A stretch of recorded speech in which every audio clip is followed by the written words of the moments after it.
حول ولا قوة إلا بالله العلي العظيم. أعوذ بالله من الشيطان اللعين الرجيم. بسم الله الرحمن الرحيم. الحمد لأهله الصلاة والسلام على آلها ثم الصلاة والسلام على أشرف الأنبياء والمرسلين سیدنا و نبینا و شفیع ذنوبنا و طبیب قلوبنا و مزکی نفوسنا مولانا و مقتدانا ابی القاسم المصطفى محمد اللهم صل على محمد وعلى محمد وعلى آلہ الطیبین الطاہرین المعصومین المظلومین الذين أذهب الله عنهم الرجس وطهرهم تطهيرا. اللهم صل على محمد وعلى محمد ولعنة الله على أعدائهم أجمعين من ليلنا إلى قيام يوم الدين. أما بعد فقد قال الله تبارك وتعالى في كتابه المجيد وفرقانه الحميد وقوله الحق وهو أصدق الصادقين. بسم الله الرحمن الرحيم. فمن حجاك فيه من بعد ما جاءك من العلم فقل تعالوا ندعو أبناءنا وأبناءكم ونساءنا ونساءكم وأنفسنا وأنفسكم ثم نبتهل فنجعل لعنة الله على الكاذبين. اللهم صل على محمد وعلى محمد.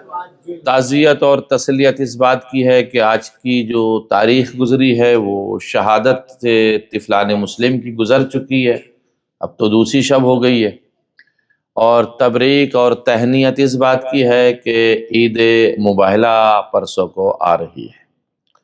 دونوں چیزوں کو آپ حضرات کی خدمت میں سمیٹتے ہوئے اس دعا کے ساتھ کہ پروردگار جو مومنین اور مومنات اس فرش محفل و مجلس پر بیٹھے ہیں ان کی اگر کوئی خاص حاجت ہے تو ان پنجتن پاک کے صدقے میں اس حاجت کو پورا فرما. کوئی مریض ہے اور جو مورد نظر بیمار ہیں اللہ انہیں شفاء عاجلہ اور کاملہ عطا فرمائے. جس مومن کی جانب سے آج نظر کا اہتمام ہے پروردگار اس کے توفیقات میں اضافہ فرما، اس کے مرحومین کی مغفرت فرما. میرے معبود حالات جو بھی ہیں تمام شان حیدر کرار جہاں جہاں بھی ہیں ان کی جان مال عزت آبرو ناموس کی حفاظت فرما، ہمارے مراجعین اکرام کی حفاظت فرما، مجتہدین اعظام کی حفاظت فرما، پروردگار ہمارے مومنین کی حمایت فرما. میرے معبود تجھے فتح خیبر کا واسطہ ہے، فتح خیبر عطا فرما. آل محمد کے صدقے میں پروردگار یہ ائمہ کے جو اپنے پروگرام ہیں ان کے توفیقات میں انہیں اضافہ فرما، اور بچوں کے توفیقات میں اضافہ فرما. جو ہمارے بزرگ یہاں تشریف فرمائے ہیں سب کو صحت و سلامتی عطا فرما. ایک درود پڑھیں محمد و آل محمد پر. اللهم صل على محمد وعلى محمد. دو باتیں میں آپ کی خدمت میں پیش کروں گا. پہلا مسئلہ تو ہے کہ یہ ماجرا ہوا کیوں تھا نصارہ نجران کا، بھائی ضرورت کیا پڑی تھی جو نصارہ نجران کا مسئلہ پیش آیا تھا، اور یہ نصارہ نجران تھے کون؟ سوال یہ پیدا ہوتا. اصل میں نجران ایک جگہ کا نام ہے، اور یہ یمن اور سعودیہ جو ہے اس کی سرحدوں سے جو جگہ ملتی ہے اس جگہ کا نام نجران ہے. یہ سعودیہ اور یمن جو ہیں دونوں طرف سے جو سائڈ میں ملتے ہیں اس کا ایک حصہ جو ہے وہ نجران ہے. نجران ایک پلیس کا نام ہے، جگہ کا نام ہے، ایک گاؤں کا نام ہے، قصبے کا نام ہے، ایک ٹاؤن کا نام ہے نجران. اس میں یہ ہوا تھا زان گرامی کے 3 صدی عیسوی میں، ہجری نہیں عیسوی میں، 2026 چل رہی ہے، جو 3 صدی عیسوی تھی اس میں وہاں کچھ لوگ عیسائی آ کے رہے تھے. یعنی تقریباً آج سے 1700 سال پہلے کی بات آپ کی خدمت میں پیش کر رہا ہوں، جو اسلام کے سے بہت پہلے کی باتیں. اس زمانے میں وہ لوگ آ کے وہاں بسے تھے اور ان لوگوں نے وہاں جو ہے وہ اپنا بیڑا ڈالا تھا عیسائیوں نے. 4 5ویں صدی میں نجران ایک اہم مرکز بنا چکے تھے عیسائیوں کا نجران کے اندر. تیسری میں تو یہ آئے تھے، تھوڑے تھوڑے آتے، لیکن جب ان کی چوتھی اور پانچویں صدی آئی تھی، یعنی آج سے 1500 برس پہلے کی بات ہے، تو اس وقت یہ اپنا ایک مرکز نجران کے اندر بنا لیا تھا انہوں نے. تو وہاں سے انہیں ہم کہنے لگے تھے نصارہ نجران، یعنی نجران کے رہنے والے نصارہ. یہ لوگ آئے تھے. ان کا عقیدہ کیا تھا؟ ان کا عقیدہ یہ تھا کہ یہ حضرت عیسیٰ کو اللہ مانتے تھے، خدا مانتے تھے. ایک عقیدہ تو ان کا یہ تھا. دوسرا عقیدہ ان کا یہ تھا کہ یہ حضرت عیسیٰ کو اللہ کا بیٹا مانتے تھے. دو عقیدے ہو گئے. تیسرے عقیدے میں تو اختلاف ہے، لیکن دونوں ملا کر کے یہ ہے. تیسرا عقیدہ ان کا یہ تھا کہ وہ ایک تیسری چیز کے قائل تھے، جو نہ ان کو بیٹا مانتے تھے نہ خدا مانتے تھے، بلکہ کہتے تھے جو کچھ بھی ہے وہ انہی لوگوں میں ملا جلا کے ایک شے ہے. تو یہ ان کے عقیدے تھے. یہ واقعہ جو پیش آیا ہے ہمارا 24 ذی الحجہ کو، جو عید مباہلہ ہے، یہ واقعہ جو پیش آیا، تو پھر واقعہ کیوں پیش آیا؟ بھئی وہ نصارے نجران رہتے تھے، پیغمبر جو ہے وہ مدینے میں رہتے تھے، مکے میں بھی نہیں تھے اس زمانے میں. جس زمانے میں واقعہ ہوا اس زمانے تو آپ مدینے میں رہتے تھے. اور کہاں جو ہے وہ نصارے نجران، وہ یمن کا اس علاقہ جو پاس میں ہے، اور کہاں جو ہے وہ مدینہ. پھر واقعہ کیا ہوا؟ ہوا یہ تھا کہ پیغمبر اسلام جب مکے سے تشریف لے گئے تھے مدینہ، اور خود مکے میں رہ کر بھی اور مدینے میں بھی، تو مدینے سے بہت سارے افراد کو دعوت نامے لکھتے تھے اسلام کے، کہ تم لوگ اسلام قبول کر لو. بہت لوگوں کو لکھا کرتے تھے. ان میں سے انہوں نے، پیغمبر اسلام نے انہیں بھی نامہ لکھا تھا، ایک خط بھیجا تھا، اپنا ایک ڈیلیگیشن بھیجا تھا کہ تم جو ہے، وفد بھیجا تھا کہ تم بھی اسلام قبول کر لو. تو ان لوگوں نے پیغمبر کے خط کو پھاڑ دیا تھا، اور پیغمبر کی بات انہوں نے مانی نہیں تھی، اور انہوں نے کہا تھا نہیں، ہمیں اسلام کی ضرورت نہیں ہے، اس لیے کہ ہم اس کو مانتے ہیں جو خود اللہ ہے، یعنی جناب عیسیٰ کو مانتے ہیں. پیغمبر بار بار سمجھایا کرتے تھے. ہوا یہ کہ جب نامہ بھیجا تھا تو اب ان لوگوں نے اپنا ایک وفد بھیجا، ایک ڈیلیگیشن پیغمبر کے پاس بھیجا مدینے میں، اور اس میں 2 آدمی سردار تھے. اس کے بہت سو نے 3 بھی لکھے. ایک سید اس کا نام تھا، ایک عاقب نام تھا، اور یہ قافلوں کے سربراہ تھے. اپنے قافلے لے کے مدینے میں آئے تھے پیغمبر سے بات چیت کرنے کے لیے، کہ ہم بھی تو دیکھیں وہ کیسے محمد ہیں، کیسے پیغمبر ہیں، جو ہمارے خداؤں کو مثلا برا کہہ رہے ہیں، ہمارے رہبروں کو کہہ رہے ہیں کہ وہ صحیح نہیں ہے، بلکہ تم اسلام قبول کر لو. تو ایک مکالمہ کرنے کے لیے، کنورسیشن کرنے کے لیے، آپس میں بات چیت کرنے کے لیے بلایا گیا ان کو باقاعدہ. وہ آئے اور بحث شروع ہوئی. اب پیغمبر اپنی دلیلیں دیتے تھے وحدہ لا شریک کی، اور وہ اپنی دلیلیں دیتے تھے کہ حضرت عیسیٰ یا تو اللہ کے بیٹے ہیں یا خود اللہ ہیں. وہ اپنی دلیلیں دیتے تھے. پیغمبر 2 دن 3 دن 4 دن باقاعدہ سمجھاتے رہے. پیغمبر سمجھاتے رہے کہ نہیں، عیسیٰ اللہ نہیں ہے، نہ عیسیٰ اللہ کے بیٹے ہیں. تو اب وہ اپنی دلیلیں دیتے تھے جو مناظروں میں آئی ہوں. وہ دلیلیں میں یہاں نہیں پڑھوں گا، اس میں سے ایک جملہ پڑھ دوں. انہوں نے ایک دلیل بھی دی تھی، اچھا جو مردوں کو زندہ کر دے تو کیا وہ اللہ نہیں ہے؟ سمجھا؟ تو پیغمبر نے اس پہ بہت ساری دلیلیں دے دی تھی. وہ آپ حضرات کے ذہنوں میں موجود ہے، میں اس طرح نہیں جانا چاہتا. پھر انہوں نے دوسری اس میں دلیل دے دی تھی کہ جو انسان جو ہے وہ بغیر باپ کے پیدا ہو جائے تو کیا وہ اللہ نہیں ہے؟ تو پیغمبر نے کہا پھر آدم کے بارے میں کیا خلاف، کیا نظریہ ہے آپ کا؟ وہ تو بغیر ماں کے اور بغیر باپ کے، کم سے کم عیسیٰ کی تو ماں تھی، تو آپ کا کیا نظریہ؟ اب ان پہ جواب نہیں بنا. جب ان پہ جواب نہیں بنا تو اب پیغمبر تو خاموش ہے. اب قرآن مجید کی آیت کریمہ نازل ہوئی، اور یہ آیت کریمہ جو ہے وہ سورہ آل عمران کی 61ویں آیت ہے. اور آیت کیا نازل ہوئی؟ فمن حاجاک فیہ من بعد ما جاءک من العلم. تم اپنی حجت جب تمام کر چکے، اور یہ لوگ اپنی کٹ دھرمی پر ٹھہرے ہوئے ہیں اور تمہاری بات نہیں مان رہے ہیں، فقل، تو پس اے نبی ان سے کہہ دو، تعالو ندعو ابناءنا، ان سے کہو تم آ جاؤ، ہم دعوت دیتے ہیں. اب جمع کے صیغے اس میں پلورل استعمال کیا جا رہا سب میں، یعنی تم بھی آؤ ہم بھی آئیں. ندعو یعنی ہم دعوت دیتے ہیں، تم آ جاؤ. فقل تعالو ندعو ابناءنا، تم آؤ ہم اپنے بچوں کو لاتے ہیں، تم اپنے بچوں کو لاؤ، تم اپنی عورتوں کو، ہم اپنی عورتوں کو لاتے ہیں، تم اپنی عورتوں کو لاؤ، ہم اپنے نفسوں کو لاتے ہیں، تم اپنے نفسوں کو لاؤ۔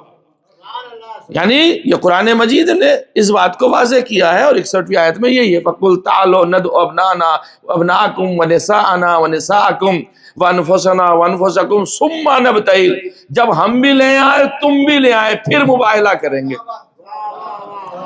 پھر ہم مباہلہ کریں گے، اور فَنَجْعَلْ لَعْنَتَ اللَّهِ عَلَى الْكَاذِبِينَ، جو جھوٹا ہوگا اس پہ پھر لعنت کریں گے۔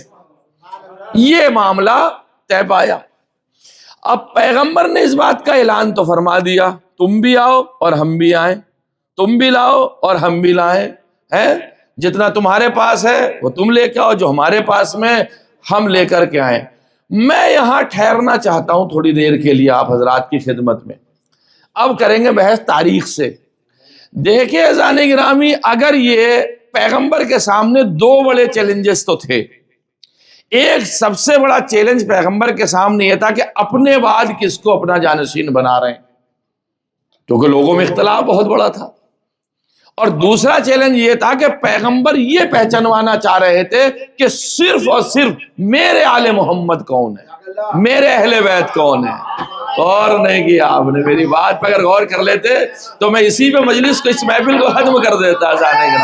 دو بڑے بڑے چیلنج تھے، توجہ چاہ، دو بہت بڑے چیلنج تھے۔ اچھا، یہ تو پیغمبر ہزاروں بار اعلان بھی کر چکے تھے کہ میرے اہل بیت کون ہے، پیغمبر یہ بھی اعلان کر چکے تھے کہ میرا وصی کون ہے۔ مسئلہ یہ تھا کہ گھر کی چار دیواری میں اعلان کرنا اور ہے، اور میدان میں آ کر کے اعلان کرنا اور ہے۔ توجہ چاہ رہا ہوں ذرا صاحب، میرے ساتھ میں جڑ جائیے ذات گرامی۔ بھائی چار دیواری میں اعلان اور ہے، مسجدوں میں اعلان اور ہے، برسر میدان کسی شے کا اعلان کیا جائے تو وہاں اپنے بھی دیکھتے ہیں غیر بھی دیکھتے ہیں۔ اپنوں سے تو یہ خدشہ ہے کہ چھپا لیں گے، لیکن غیر نہیں چھپائے گا، اسے چھپانے کا ہدف ہی نہیں معلوم، مقصد نہیں معلوم۔ اب میں تاریخ کے ایک اختلاف میں چلا جاؤں۔ تاریخ دانوں نے یہ لکھا ہے کتابوں میں، میں نے آج پورے دن پڑھا، بہت ساری کتابوں کو، بہت سارے آرٹیکل کو دیکھا، بہت سارے نظریات کو دیکھا۔ میں اگر وہاں پہنچا تو آپ کی خدمت میں ایک دو باتیں میں پیش کر دوں گا، بہت زیادہ۔ کچھ لوگوں نے مباہلے کو لکھا ہے 9 ہجری میں، کہ 24 ذی الحجہ 9 ہجری میں مباہلہ ہوا ہے، اور کچھ یعنی غدیر سے پہلے ہوا ہے۔ کچھ لوگوں نے مباہلے کو لکھا ہے غدیر کے بعد میں، 10 ہجری کے آخر میں، یعنی پیغمبر کی وفات سے پہلے یہ لکھا ہے۔ مطلب یہ دو نظریے ہماری خود کتابوں میں 9 ہجری بھی ہے اور 10 ہجری بھی ہے۔ اچھا، چاہے 9 ہجری ہو یا 10 ہجری ہو، ہمیں دونوں میں فائدہ ہے۔ وہ کہیں گے آپ کیسے فائدہ ہے، ہمیں کیسے فائدہ؟ اگر غدیر سے پہلے مباہلہ ہے تو پہلے پیغمبر بتا رہے ہیں کہ میرے اہل بیت یہ ہیں، توجہ چاہ رہا ہو، اور اگر یہ غدیر کے بعد میں ہے پھر بھی بتا رہے ہیں کہ جس کی ولایت تم نے قبول کی ہے وہی تو اہل بیت میں شامل ہے۔ توجہ جا، ایک درود پڑھے محمد و آل محمد پر۔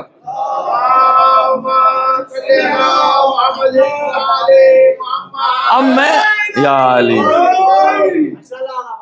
دونوں جگہ پہ، اگر غدیر سے پہلے ہے تو بھی مرحلہ ہمارے لیے فائدے مند ہے، غدیر کے بعد میں ہے جب بھی ہمارے فائدے میں، ہمارے حق میں ہے۔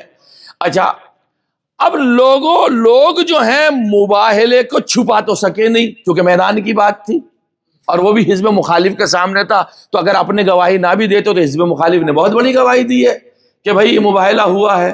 تو اب انہوں نے یہ سوچا کہ بھئی یہ مباہلہ تو گیا ہو اور اس میں پیغمبر لے بھی آئے جسے لانا تھا، تو اس کا رخ ہی بدل دیں۔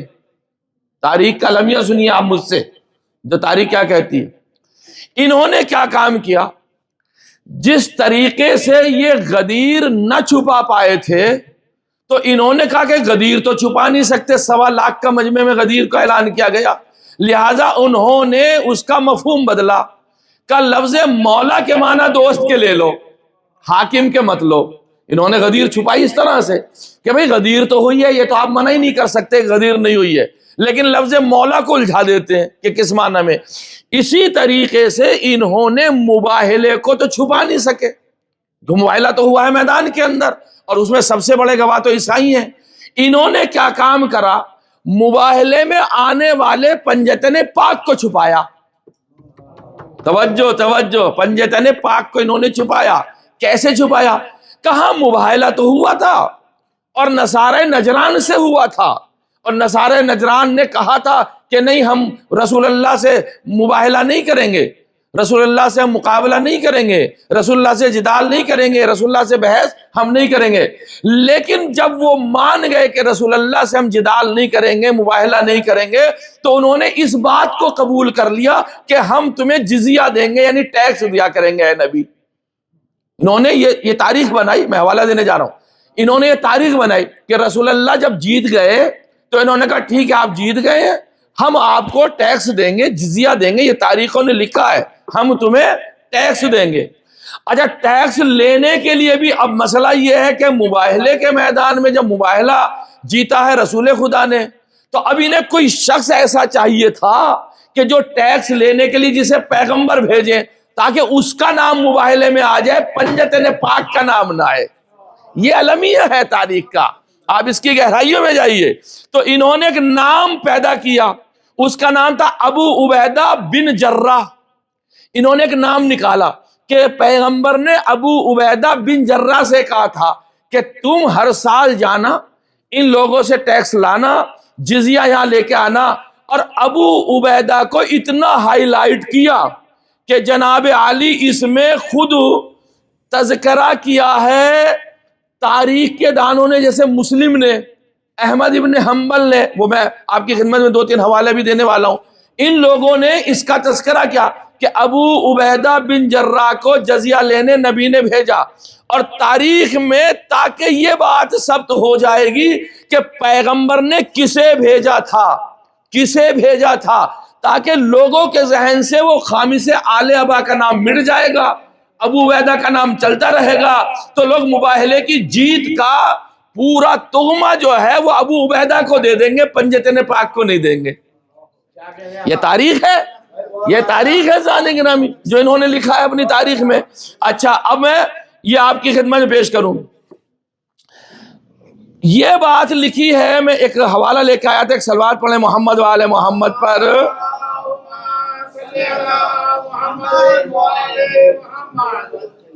اب جلد نمبر ہے یہ مسلم کی، جلد نمبر ہے ذہن گرامی، حدیث نمبر ہے 4380، اور اس کا باب ہے 73 باب، 73 باب جو ہوتے ہیں، چیپٹر جو ہوتے ہیں، اس میں قصہ اہل نجران ذکر کیا گیا.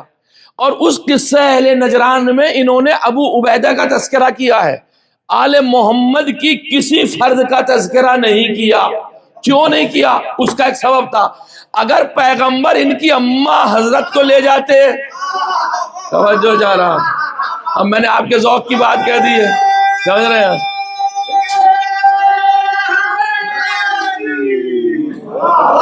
اگر یہ لے جاتے تو پھر ابو عبیدہ کو یہ پیش نہ کرتے، یہ تو پھر اماں حضرت کو پیش کرتے. لیکن پیغمبر اماں حضرت کو لے کے نہیں گئے، توجہ چاہ رہا ہو. جب لے کے نہیں گئے تو انہوں نے کہا تاریخ ہی کو مٹا دیا جائے. ابھی انہوں نے تاریخ کسی صحابی کے ذریعے سے مٹانی چاہی. توجہ کی بات ہے ذہن گرامی، یہ تاریخ کیسے مٹا سکتے ہیں؟ اس لیے کہ صحابی کا محمل بنتا ہے وہابی، اور علی کا محمل بنتا ہے ولی. توجہ چاہ رہا، ارے اور نہیں فرمایا آپ نے لفظ کے اوپر. کاش میں اس کی شرح کر دیتا آپ حضرات کے سامنے. درود پڑھے محمد آل محمد، سمجھ رہے ہیں؟ وعجل فرجہم. ایک اور درود پڑھے محمد آل محمد، میں نے سب چھوڑ دیا.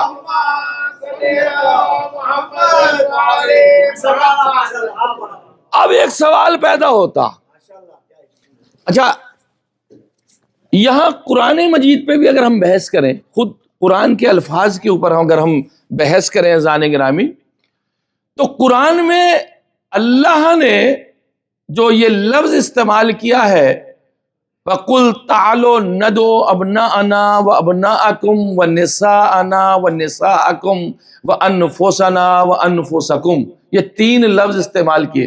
پہلے تذکرہ ہم اپنے بیٹے لائیں گے پھر تم لانا. قرآن ایسے بھی کہہ سکتا تھا تم اپنے بیٹے لاؤ ہم اپنے لائیں گے، لیکن قرآن نے کیا کہا؟ ہم پہلے اپنے لائیں گے. اسلام کی ضرورت ہے تو ہم پہلے قربانی پیش کریں گے. توجہ جا رہا ہوں، ملاحظہ میری طرح متوجہ رہیے، میں جملہ پیش کرنے جا رہا ہوں. ہم پہلے پیش کریں گے نا، ہمارا ہے نا، ہمارا تو ابنانا ہم لائیں گے پہلے، وابناکم پھر تم لے آنا، ونساءنا ونساءکم پہلے ہم اپنی خواتین کو لائیں گے پھر تم اپنی کو لے کر کے آنا. ٹھیک ہے نا؟ پہلے ہم اپنا نفس پیش کریں گے پھر تم اپنے نفس کو لے کر کے آنا. قرآن کی نزاکت سمجھی آپ نے کیا ہے؟ پہلے ابنانا، جیسا ابھی ہمارے کربلائی صاحب پڑھ رہے تھے، ابنانا کا انہوں نے ترجمہ یعنی ہمارے بیٹے کی جگہ کا ابنانا یعنی اب مت آنا ہمارے مقابلے سے. یہ شعر میں پڑھ رہے تھے، سمجھ رہے آپ؟ میں اسی پہ ہنس رہا تھا. میں نے کہا اگر ان کے زمانے میں ان پہ قرآن نازل ہوتا تو پنجابی میں یا پشتو میں یا اردو میں نازل ہو جاتا، عربی میں نازل ہی نہیں ہوتا. سمجھ رہے؟ انہوں نے ابنانا کا ترجمہ جو ہے ہم اپنے بیٹوں کو لاتے کا ابنانا یعنی ہمارے سامنے اب مت آ جانا. سمجھے وہ کیا؟ لے شعر صحیح ہے وہ اپنی جگہ پہ، وہ مذاق کے طور پہ وہ شعر جو شاعر نے کہا ہے وہ شاعر بھی اپنا مزہ لیتے ہیں، تو ابنانا کی جگہ وہ یہ لیا ہے.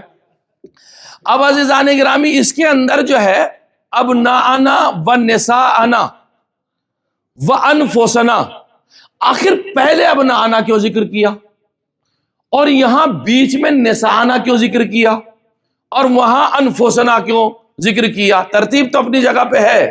خداوند عالم یہ نہیں چاہتا تھا کہ لفظ نساء کو بھی غیر محرم دیکھے یعنی نامحرم دیکھے. اس نے پہلے ابنانا کا پہرا لگایا، ابنانے کے بعد لفظ نسانا ذکر کیا اور نسانا کے بعد انفسنا کا ذکر کیا. یعنی جو خدا نساء کو بغیر پردہ نہیں دیکھنا چاہتا ہے تو وہ خواتین کو بغیر پردہ دیکھنا کیسے پسند کرے گا؟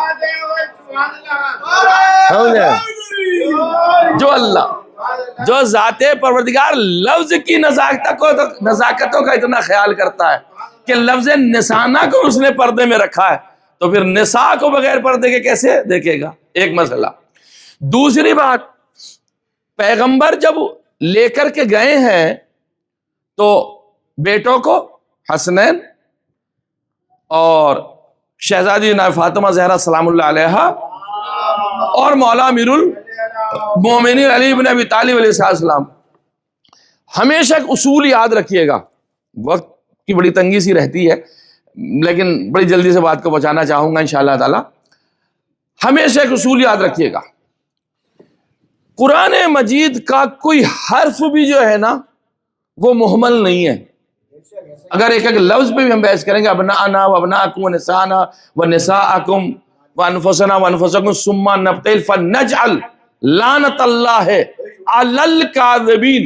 یہ الکاذبین کے اوپر جو الف اور لام آیا ہے نا اس میں بہت چاشنی ہے بھئی. کئی جگہ پایا لعنت اللہ علی الکاذبین، لعنت اللہ علی المنافقین آیا، لیکن یہ جو کاذبین کا جو الف اور لام آیا نا یہ عہد حضوری کے لیے آیا، یعنی صرف آج کی جو لعنت ہوگی جو ان کے مقابلے میں آئے گا ان کے اوپر ہوگی. یہ عہد حضوری. میں اس کی مثال دے دوں، جس طریقے سے جب خدا عالم نے غدیر میں کہا تھا نا آج ہم نے جو ہے وہ دین مکمل کیا ہے، تو وہاں بھی یوم کے اوپر ال آیا تھا، الیوم اکملت لکم دینکم، آج تمہارے دین کو ہم نے مکمل کیا ہے. یعنی یہ الف لام بتا رہا تھا اس سے پہلے دین مکمل نہیں تھا، دین تھا مکمل نہیں تھا، اس لیے اللہ نے الف لام استعمال کیا ہے. تو بغیر ولایت کے جب علی اللہ کا دین مکمل نہ ہو سکے تو بغیر علی کے اللہ کی خلافت کیسے مکمل ہو جائے؟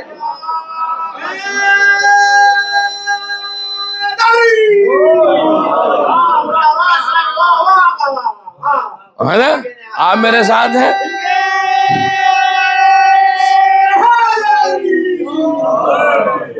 اچھا سوال بھی پیدا ہوتا بھائی، سوال بھی ایک اور دوسرا پیدا ہوتا جو میں دوپہر سوچ رہا تھا بیٹھا ہوا. میں نے کہا یار کیا ذہن میں بات آئی ہے، انشاءاللہ جو ہے وہ سہیل بھائی کے سامنے پڑھوں گا تو داد و تحسین سے جو نوازے گے تو انشاءاللہ تعالیٰ اس میں چاشنی ہی ذرا مزہ ہی کچھ اور آتا ہے. دیکھیے پیغمبر نے جو ان ہستیوں کو اپنے ساتھ میں لا کر مباہلہ جیتا ہے تو ایک لمحے کے لیے تو میں پوچھ سکتا ہوں اے پیغمبر خدا اگر وہ بھی کوئی ایسی شخصیتیں لے آئے کہ جن کی دعاؤں میں اثر ہو اور قبول ہو جائیں تو کیا ہوگا؟ ذرا سا باریک اس کے اندر جا رہا ہوں میں، ہاں بھلے سے مجھے ٹائم نہیں ملا، بھلے سے اس پہ ختم کر دوں، لیکن بعض ذرا سی میں بڑی گہرائیوں تک پہنچانا چاہتا ہوں۔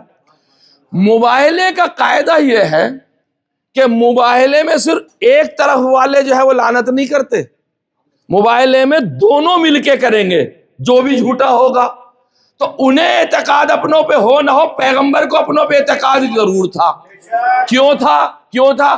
اس لیے کہ وہ دیکھ چکے تھے جسے دیوار کعبہ نہ روک سکی ہو، جس نے آغوش میں آ کے قرآن پڑھ لیا ہو، جس نے 3 دن میں کلے اشدر کو چیر دیا ہو، جس نے ابو لہب کے منہ پہ تماچا مارا ہو اور زندگی بھر ٹیڑھا رہا ہو، وہ بھلا اس کے مقابلے پہ کون آ سکتا تھا؟ انہوں نے علی کو بھی دیکھ رکھا تھا، انہوں نے فاطمہ کو بھی دیکھ رکھا تھا۔ جس اللہ نے اپنی مرضی کو جس کی مرضی میں رکھا ہو وہی تو یہ مرضیہ ہے، اس لیے تو انہیں لے کر کے آئے تھے۔ اگر یہ مرضی یہاں مرضی پائی جائے گی تو یہ مرضیہ کامیاب ہوگی، تو فاطمہ زہرا کی رضا اللہ کی رضا بن کے آ رہی تھی۔ وہ خود پیغمبر جب بیان کر چکے تھے کہ یہ دونوں جنت کے سردار ہیں تو شک کرنے کی جو گنجائش ہی نہیں تھی۔ توجہ چاہ رہے ہیں نا، ملاحظہ فرمائیے نا، یہ ایک عزیزان گرامی ایک باقاعدہ سسٹم تھا لوگوں کو بتانے کے لیے۔ اس کے بعد میں جب پیغمبر نے ایک صلوات پڑھے محمد و آل محمد پر، ختم کر رہا ہوں۔ اس کے بعد میں پیغمبر نے اگلا دن معین کیا کہ بھئی فلاں جگہ پر فرش وغیرہ بچھا دیا جائے اور وہاں پر مباہلہ ہوگا، اور مباہلہ میدان میں ہوگا، کہیں پر چھپ کے نہیں ہوگا۔ ادھر جو یہ سید اور عاقب تھے نصارے نجران والے، میں نے بڑی تفصیل سے بات پیش کی ہے کون تھے نصارے نجران، یہ عاقب والے، یہ آپس میں کہنے لگے اگر پیغمبر شور اور غل اور ہلڑ اور ہنگامے کے ساتھ میں آئیں گے، یعنی پوری امت لے کے آئیں گے، تو ہم بھی شور مچا لیں گے، پتہ ہی نہیں چلے گا، بات ہی ختم ہو جائے گی۔ لیکن اگر پیغمبر اپنے کسی مخصوص قافلے کے ساتھ آئے تو پھر ہم مباہلہ نہ کریں گے۔ یعنی عیسائی ہیں وہ بھی جانتے ہیں کہ پیغمبر کا مزاج خدا کی قسم، ملاحظہ تو فرمائیے آپ، وہ ملاحظہ فرمائیے، اگر پیغمبر مخصوص شخصیتوں کو لا رہے ہیں تو ہم مباہلہ نہیں کریں گے، اور اگر بالکل ہلڑ ہنگامہ شور اور جمعیت اور جمع غفیر اور کراؤڈ سامنے سے آ رہا ہے تو پھر ہم مباہلہ کر لیں گے، اس میں پتہ ہی نہیں چلے گا۔ اسی تفسیر کو ایک جملہ، چونکہ محرم کے مجالسوں کا سلسلہ اب آنے والا ہے، یہاں بغیر پڑھے جملے کو میں رہوں گا نہیں، بڑا عظیم جملہ دینے جا رہا ہوں زانے گرامی۔ پیغمبر اگر پوری امت کو لے آتے اور بہت سے افراد کو لے آتے تو پھر میدان میں اعلان کیسے ہوتا کہ میرے اہل بیت صرف یہ ہیں؟ اگر دوسروں کو بھی لے آتے تو میرے اہل بیت صرف یہ ہوتا نہیں، اس لیے کہ ہر آدمی یہ کہتا ہم بھی تو گئے تھے مباہلے میں، ہم بھی تو گئے تھے مباہلے میں، ہم بھی تو گئے تھے مباہلے میں، ہم بھی تو گئے تھے مباہلے میں۔ تو پیغمبر، دوسری بات یہ ہے، سوال یہ پیدا ہوتا اگر پیغمبر فاطمہ زہرا کی جگہ دوسروں کو لے کے چلے بھی جاتے اور ہم یہ مان بھی لیتے کہ اور بیٹیاں ہیں، تو پیغمبر سے ہمارا سوال یہ بنتا ہے وہ بیٹیاں اس لائق نہ تھی کہ فاطمہ کے برابر چلتی، وہ نہیں تھی، اگر تھی بھی تمہارے عقیدے کے اعتبار سے تو وہ اس لائق نہ تھی کہ فاطمہ کے برابر چلتی۔ فاطمہ سلام اللہ علیہا کی وہ شخصیت تھی اذان گرامی جس میں مرضی پروردگار چھپی ہوئی تھی۔ میں مرضی رسول نہیں کہہ رہا، مرضی پروردگار، مرضی پروردگار تھی، مرضی پروردگار۔ اب ایک جملہ پڑھ دوں آپ کے ذوق کے مطابق، لاکھ کہتے رہیے رضی اللہ، یہ دیکھو مرضی ابھی راضی ہے کہ نہیں، اور اگر مرضیہ راضی نہیں ہے تو کہتے رہیے کہتے رہیے کہتے رہیے، کہہ کہ مر تو سکتے ہو، راضی نہیں کر سکتے۔ یہ تو تاریخ ہے بھائی، یہ تو تاریخ ہے، میں اس میں کیا کر سکتا ہوں، یہ تو سامنے کی باتیں ہیں نا، یہ تو سامنے کی باتیں ہیں جو میں آپ کی خدمت پیش کر رہا ہوں۔ اب سوال یہ پیدا ہوتا، بہت ساری باتیں ہیں میں چھوڑ دیتا ہوں، اس میں سے سنیے۔ علماء اہل سنت نے اس آیے کریمہ پر سب سے پہلے احمد ابن حنبل نے اپنی مسند میں لکھا، اور ان کی جلد نمبر 1 صفحہ نمبر 185 چھپی ہے، وہ مصر سے۔ انہوں نے مباہلے کے بارے میں لکھا کہ صرف اور صرف اہل بیت علیہم الصلوۃ والسلام کے بارے میں یہ آیت نازل ہوئی ہے، اور کسی کے نہیں۔ احمد ابن حنبل نے لکھی یہ بات۔ احمد ابن، دوسرا سنیے زان گرامی، دوسرے ہیں طبری صاحب۔ تاریخ طبری سب نے سنا ہوگا، طبری صاحب مورخ ہیں۔ طبری صاحب جو ہیں وہ 224 ہجری میں پیدا ہوئے، عیسوی میں نہیں، 224 ہجری میں پیدا ہوئے ہیں۔ 224 زمانہ چل رہا تھا 11ویں امام کا، اس وقت 11ویں امام بحیات تھے، 11ویں امام بحیات تھے، اور امام زمانہ کی تو ولادت بھی نہیں ہوئی تھی۔ تاریخ طبری نے اپنی مشہور تفسیر میں اس آیت کے بارے میں لکھا ہے کہ یہ صرف پنجتن پاک کے بارے میں نازل ہوئی ہے۔ تیسرا سنیے زان گرامی، تیسرے ہیں حاکم نیشاپوری نے، ان کی کتاب مستدرک الوسائل، انہوں نے اپنی کتاب میں لکھا، ان کے جلد نمبر 3 میں لکھا، صفحہ نمبر 15 پہ لکھا، چھپی وہ حیدرآباد دکن سے ہے۔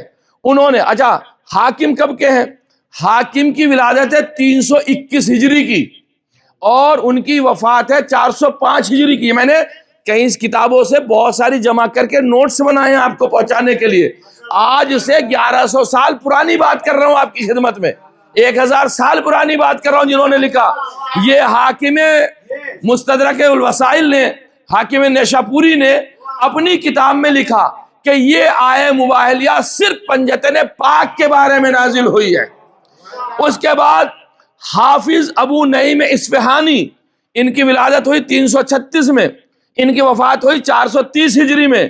انہوں نے کتاب دلائل النبوہ میں صفحہ نمبر 297 پر، یہ بھی حیدرآباد دکن سے چھپی ہے، انہوں نے لکھا ہے کہ یہ آیہ مباہلہ صرف پنجتن پاک کے بارے میں نازل ہوئی ہے، ان کے علاوہ کوئی اور نہیں تھا۔ بس ایک اور واحدہ سن لیں، آخری واحدی نیشاپوری، ان کی وفات جو ہوئی ہے وہ 471 میں ہوئی ہے زان گرامی۔ یہ اپنی کتاب اسباب النزول، نازل ہونے کے اسباب، اس کے صفحہ نمبر 74 پہ یہ چھپی ہے ہندوستان کے اندر۔ انہوں نے اپنی کتاب میں لکھا ہے کہ یہ آیہ مباہلہ صرف پنجتن پاک کے بارے میں نازل ہوئی ہے۔ ایک جملہ کہہ کے بات ختم کر دو زان گرامی، بھیا ہاتھ جوڑ کے تم سے ہم کہتے ہیں ہماری مت مانو، ان کی تو مانو جنہیں تم خود مانتے ہو۔ ہم تو نہیں کہتے، میرے پاس حوالے بھرے ہوئے جو میں نے تلاش کیے آیہ مباہلہ کی تفسیر کے بارے میں، تو پنجتن پاک علیہ الصلوۃ والسلام، اور سب نے، حتی علامہ زمخشری نے اور دوسرے لوگوں نے آیت مباہلہ کے بارے میں نازل کیا، اور یہ بھی کہا کہ پیغمبر نے اس دن ارشاد فرمایا، میدان کے اندر ارشاد فرمایا، میدان کے اندر، اللہم ہؤلاء اہل بیتی، اے پالنے والے یہ ہیں میرے اہل بیت۔ یعنی اہل بیت صرف وہ ہیں جسے مباہلے میں پیغمبر لے کے گئے ہیں۔ اب کوئی کتنا ہی قریب ہو، قریب ہونا اور ہے، اہل بیت ہونا اور ہے۔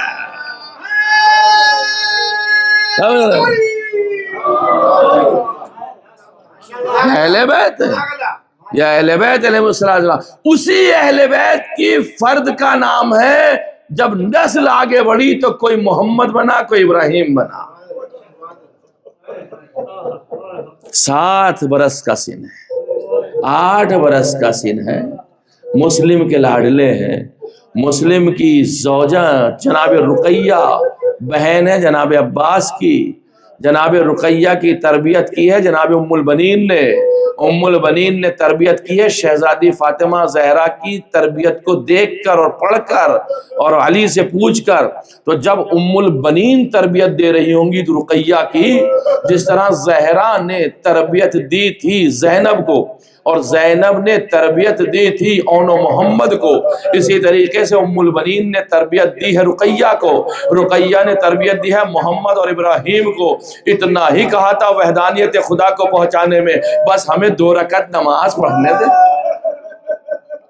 اے ظالم ہمیں 2 رکعت نماز پڑھنے دے، ہم 2 رکعت نماز پڑھ لیں، یہ 2 رکعت نماز ہمیں پڑھنے دے، اور 2 رکعت نماز پڑھنے کے بعد جو تیرا دل چاہے گا وہ کرنا۔ تاریخ نے یہی جملہ تو لکھا ہے جانے گرامی، دریا کا کنارہ ہے، دونوں شہزادے ہیں، دریا کے پانی سے وضو کیا ہے، ایسی تربیت یافتہ بچے، شہزادے، پسران مسلم، یتیمان مسلم، غریبان کوفہ، چھوٹے چھوٹے بچے کہتے 2 رکعت نماز پڑھنے دے، نماز ختم ہو گئی۔ ایک مرتبہ چھوٹے بچے کی طرف تلوار لے کے چلا، بڑا کہتا ہے محمد ارے مجھے پہلے مار، میں باپ کی جگہ ہوں، میرا یہ چھوٹا بھائی ہے، اسے نما۔ میں اتنا کہنا تھا، چھوٹا مچلنے لگا، ظالم کی تلوار چلی، محمد کے گردن پہ چلی، سر بدن سے جدا ہوا، ابراہیم مچلنے لگا، خدایا شاید آواز ہوگا بابا، او بابا، اس کوفے میں بھیا مارا گیا۔ ابھی آپ مرثیے میں سن رہے تھے، ظالم نے سر کو اٹھایا، بوری میں رکھا، لاش کو اٹھایا، علامہ شہید ناصر پڑھا کرتے تھے، اس طریقے سے اٹھا کے اور دریا کے حوالے کر دیا، لاش جا کے ٹھہر گئی۔ دوسرا جملہ پڑھ کے مجلس قلب کرنا چاہتا ہوں زانے گرامی، کہتے ظالم جب لاش کو دریا میں پھینک کے آ رہا تھا نا، تو چھوٹا شہزادہ خود سر کو جھکائے کھڑا تھا کہ جب بھیا نہ رہا تو میں جی کر کیا کروں گا، مارے گئے محمد و ابراہیم، لو رقیہ کو پرسا دے لو، اے مسلم تیرے لاڈلے کوفے میں شہید ہو گئے۔ الا ولعنت اللہ علی قوم الظالمین، سیعلم الذین ظلموا ای منقلب ینقلبون۔ متوجہ